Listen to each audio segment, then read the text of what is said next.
pagmasdan nyo, ang yabang talaga niyan. Oh? Kala mo, magaling magmotor eh. Kaya kasi palibhasa, ang dati kasi hinahawakan niyan kasi dati, kalabaw.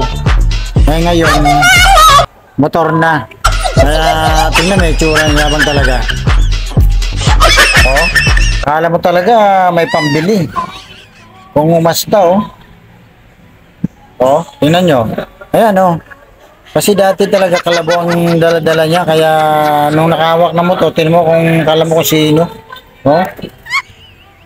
Ayan, hindi nila alam, hulugan lang pala. Kaya yung mga tao, naiinggan nyo pumunta sa Manila kasi nga, ang bilis makakuha ng motor dito.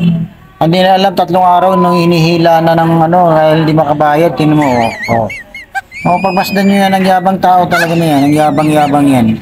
Ayan, Hoy, isuli mo na sa yan, pinuho ng hulugan, hindi ka na makahulog. Ang yabang mo, maska, pa-picture-picture ka pa, akala mo, mabayaran mo na yung motor na yan. Yan. May paikot-ikot ka pang ginagawa eh.